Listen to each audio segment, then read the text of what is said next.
Alrighty, ladies and gentlemen, it is your favorite dark sorcerer here, Satanic Warlock and practicing Necromancer.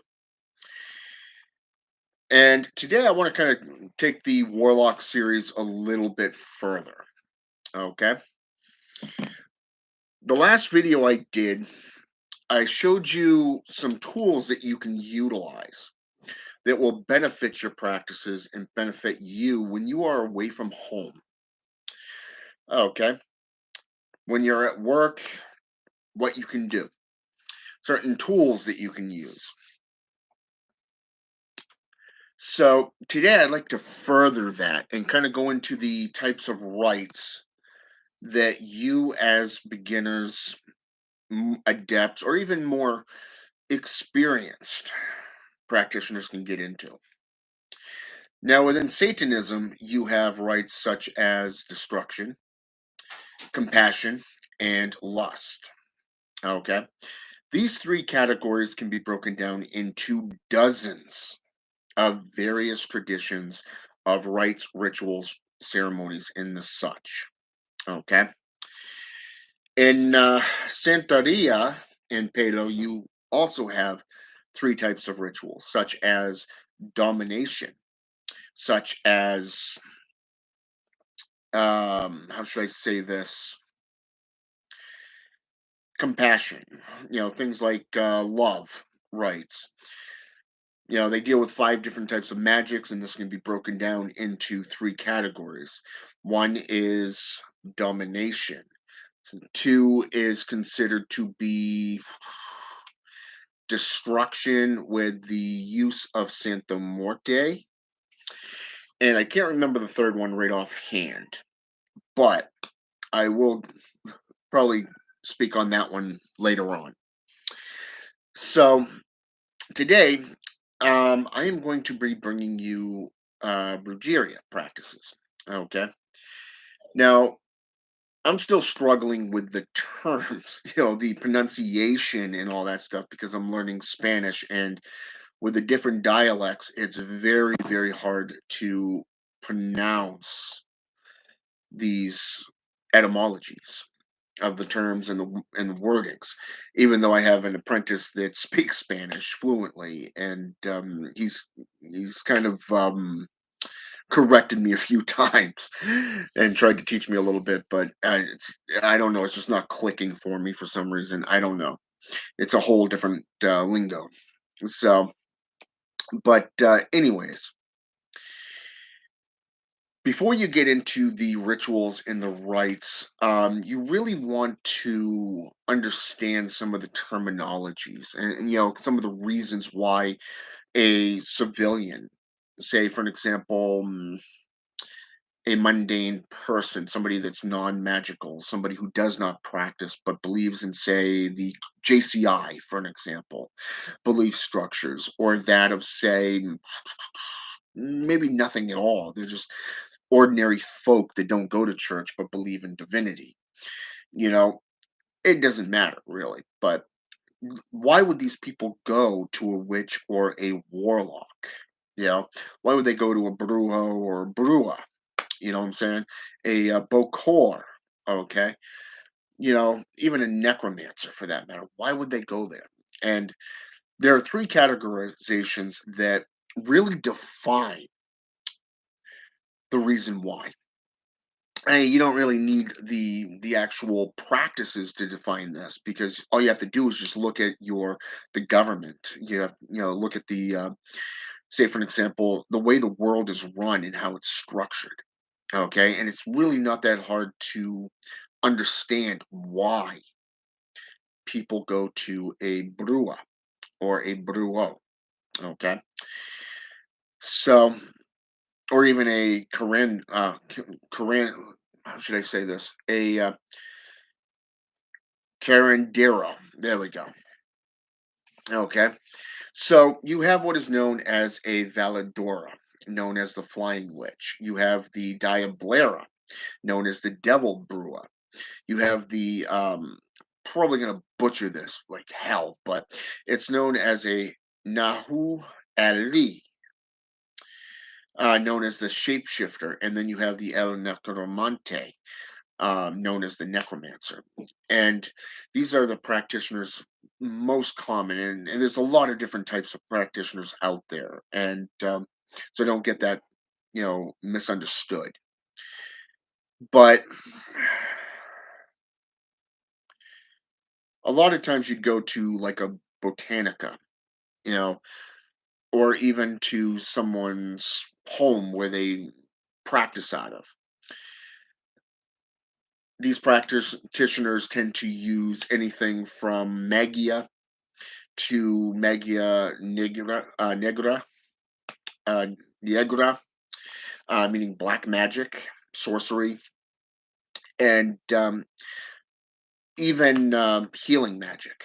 Okay, like I said, the curandero, for an example, is known as a healer. So, and I'm going to get into these three types because of the fact that I think and strongly believe that this is the best definition out there.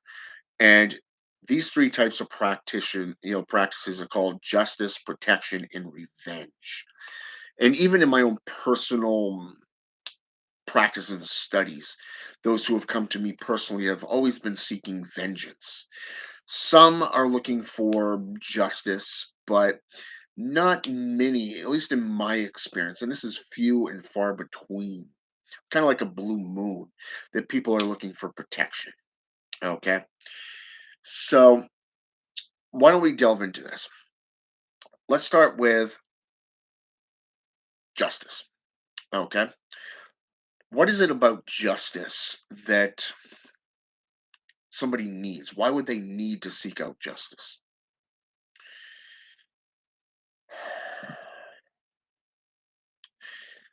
I always tell my clients when they, or even potential clients when they come to me, seek out the mundane systems first, like the legal system, because you can fill out things like order of protections, the OPs, the no trespassing clauses, the NP, um, and you can even file things like restraining orders. You can file charges against these individuals. And a lot of times we see this where it comes down to race, class, creed, and how the response takes place from the law enforcement officials. Okay.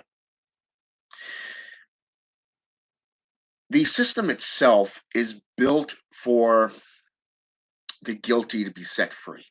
Okay.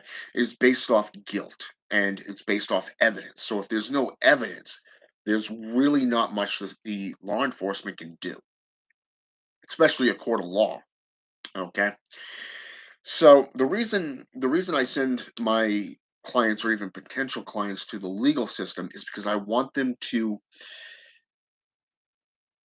practice the mundane variations first. Okay. If you can go to these systems and every single one of these systems fails you, because there's always that 2% chance that the system will work for you again upon your given situation. Okay. Then it's worth it. Okay. But even in my own personal experience with my own clients, I've noticed a huge impact, so to speak, where the law is unwilling to help you. This is where the legal system drops the ball and the injustice goes unpunished. Wiccans and pagans refer to this as the threefold law or karma. Okay. Satanists refer to this as a hex or a jinx, a curse, even. that can be placed upon these individuals. And it basically forces them to, a hex basically forces them to learn from their mistakes. Okay. I've had companies, employees from companies that I've cursed beg me not to curse their company again. Okay. Because they suffered dearly. The two people responsible have literally fled. They've left that company. They did not learn their mistakes. So the curse is attached to them, and they just, one went to a different store and the other one, from what I understand, left. Okay. So that curse is still in effect, but not for the company, not for that store that was cursed. So everything went back to normal because these two individuals didn't have anything to do with that store any longer. So knowing that the legal system is going to fail you, knowing that the company rules is going to fail you, because law enforcement agencies and corporations, especially the bigwigs, hide behind their titles. They make excuses. Okay. For an example, if an abusive boyfriend, for an example, goes and whoops on his woman, okay, the woman goes to an officer and files for a protection order. Then that protection order is delivered by an officer, most likely an agent of the court or a deputy sheriff. Okay. So that person has been put on notice. If you go near this person, you will be arrested and charged. Okay. With violation, with a violation. But here's where they drop the ball. The law enforcement, even though there are witnesses, can't do shit about it. Why? Because they hide behind the legal system. They hide behind their badges. If this individual shows up and becomes a stalker, for an example, or continues to violate the restraining order, and you have numerous witnesses, I mean, the woman can have blood running down her face, or even a bruise or a welt. The officer can't do anything because he or she did not witness the crime. Okay. They did not witness the violation. So they hide behind the legal system. They hide behind their badges, and that injustice goes unpunished. Okay.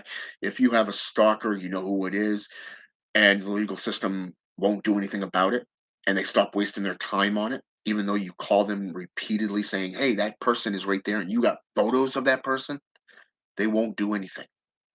Okay. This is an injustice. And this is one of the main reasons why people go to a practitioner of the dark arts. This is why they go to a warlock. This is why they go to a bokor. This is why they go to a marimberos. This is why they go to a brujo. Okay. It's not just males, it's also females like the caplata or the brua. Okay. The witch. Anybody who specializes in sorcery, these people can go to, but a lot of the times they don't know what they're going to do because without that guidance, they're broken. Their spirit is broken. They surrender. They tend to sink into a state of depression and to think that they deserve that abuse.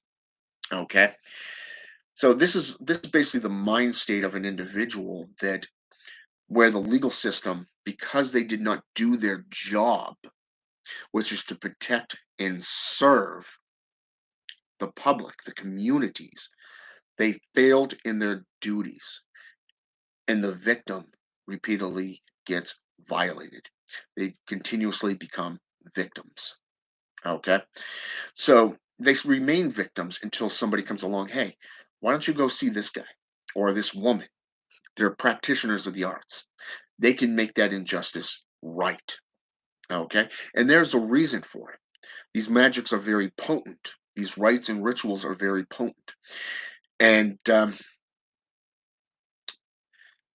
therefore, they would either, people who know a Brua or Bruo, witch, warlock, Bokor, Capilata, whatever, will take these people to have this session. They will set up a session and go to this practitioner, and that rite will be done. Okay. A lot of times you're paying for the service, but it's worth it. Okay. One thing I've learned down in through Palo Mayambi and Santeria practices is that everything has a cost. And it's a sad fact, even through black magic today, with these so-called black magicians who are charging like $200 for a book. Their services are anywhere between $200 to $500, and you have to actually consult with them before they do any right. So you're basically paying double. You know what I'm saying? It's complete bullshit, in my opinion, but it is the way it is. I mean, you're paying for the person's time, not, the practitioner's time. You're not paying for independent services. It's one complete service. So this is why I don't put my services out there repeatedly like a lot of these people do. It's what separates the real practitioners from the fakes and the wannabes, the con men and women. So, anyways, moving on from justice, there is the protection rights. Okay. And like I said that earlier, the curandero is a healer. Think a medicine man within Native American traditions, the witch doctor within African traditions. Okay. These people, their job is to place protection upon you. Their job is to cleanse you, okay, from this negativity and from the magia negra, okay, the black magic, that energies that have been placed upon you. So these people, they mostly do cleansings. They mostly do a reboot on your system, okay, not just your spiritual but your physical systems, where like a shaman, does. Okay, but here's the kicker: their protection aspects are only temporary. And even in Brujeria, practices, one of these practitioners that specializes in this area of being a healer heals you on numerous different degrees, from psychological to emotional to spiritual. And if you look at any JCI perspective, I mean, they use olive oil, virgin olive oil, when the minister, prays over you. Okay. And this is a healing process. And trust me, I've actually had this done to me a couple of times. And I felt better within a day or two. It was weird how that happened. But it was that belief that by that minister placing that olive oil on your forehead and praying over you, it really does heal. They're known as healers. But a lot of these ministers today have forgotten what their roles were in the old days. Even in the African Caribbean traditions or that of the European traditions, it's become a religion. It's become more about a corporation, about finances. It's about popularity, numbers. It's that look at me, egotistical, bullshit. It's no longer about the traditions or the arts, and it's really a shame. So they've forgotten this aspect of what justice and protection magics can do for you. E- As most of you know, I'm a practicing necromancer. Okay, I've been a practicing necromancer for the last 3 years. I'm actually on my fourth year now. Okay, which I look back at that and it's just mind blowing. So, I mean, I've learned a lot of different aspects of protection.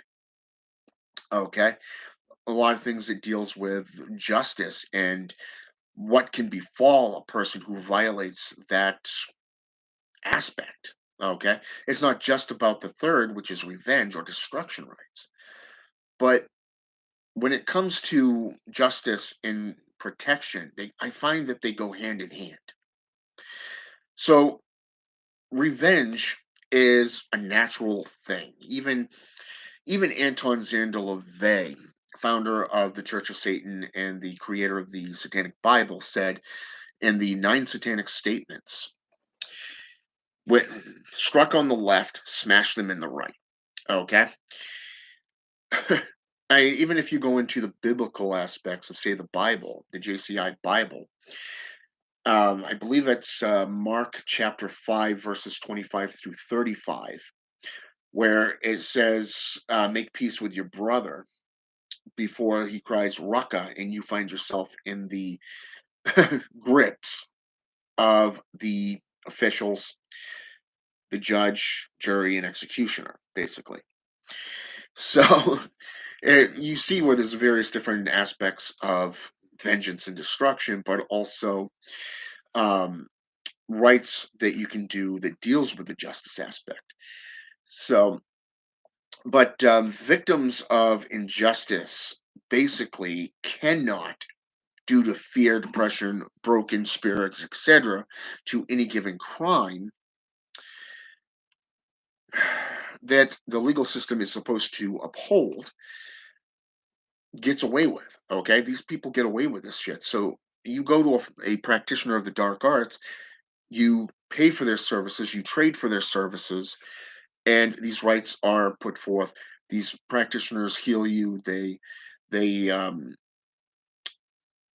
do a reading, they cleanse you, and they establish a balance within you before they end up taking the information of what that victimizer is. Okay, what that person has done to you, and they make that injustice right.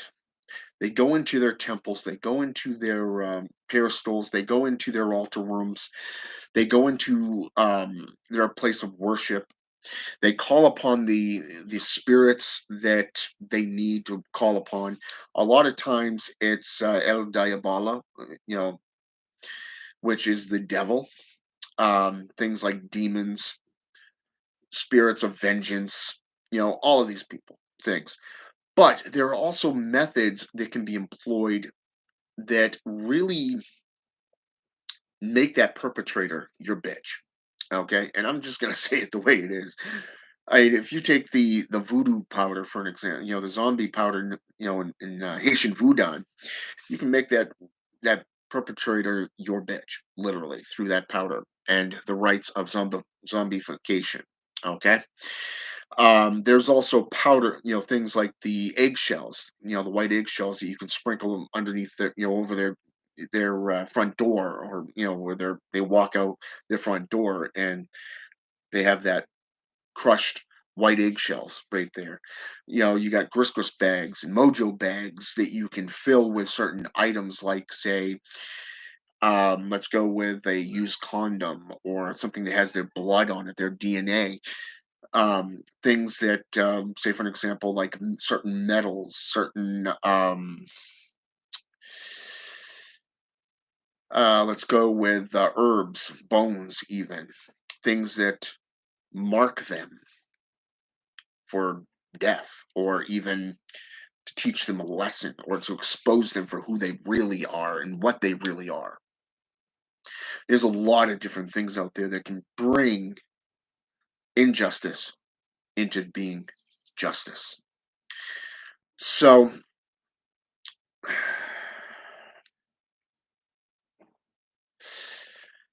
you would seek out one of these practitioners for these three rights that can be done. And that's unfortunately a sad fact, but it does work. A lot of people have their doubts, and a lot of people treat it like a game. I mean, you're going to have to discern, as a practitioner, who is telling the truth. Now, personally, I always do a cartomancy reading on an individual. I look at their profiles. I look at, I read them through their tone and their voice when I meet with them one on one, and I've developed a system of magic that really relates to me. Okay, through these traditions that I've studied over 32 years. Like I said, I'm on my 33rd year now, as of the first of this month. So, and I've been practicing necromancy now for about 3 years. I've learned a lot. Satanism for over 30 years, and witchcraft for 32 years. So there's a lot that I've learned over the years from various different traditions. And the one thing that I have found common are justice, revenge, and protection. These three rights are the main key ingredients to any sorcery. And like I said, there is a lot of things that go along with them, and I will get into them over time. But this is something where I wanted to start off and kind of just give you that prominent understanding of what entails a right of such a caliber. Okay. I wouldn't go around cursing everybody that's pissed me off because, let's face it, if you did that, there wouldn't be anybody left in the world. You would be solemnly alone.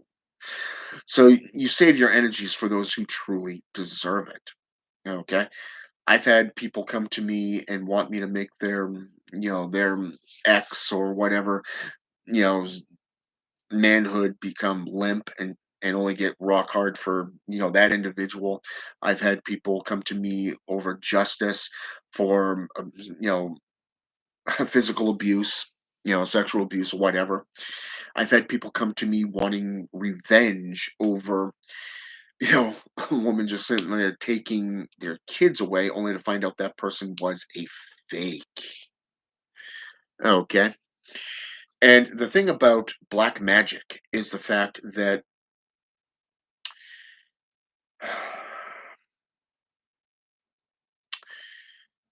a lot of times people want it to happen now, like an easy button. You flip that switch on the wall that turns the lights on and off, and they expect it to just happen. It's like, no, this shit does not just happen. It is something that unfolds, and it comes down to the ritual of the practitioner.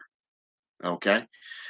When you perform such magics, a lot of times it is to either maim, cripple, kill, or reveal the person for who and what they are, okay, to the world. A lot of times it gives them such bad luck that it leaves them with only one way out, and that is to come clean about their actions. Okay. I can't tell you how many times I've seen that happen. Okay. And it's definitely amusing to see. But at the same time, being a practitioner of black magic, being a practitioner of various different traditions, I got a lot of respect for the spirits that I work with that has educated me on a lot of things. The rites that I've done over the years, I've learned a lot from. I've written them down in my grimoire. I've checked on them. I've watched everything, refined them, and it's amazing to see how quickly and how potent that magic really is.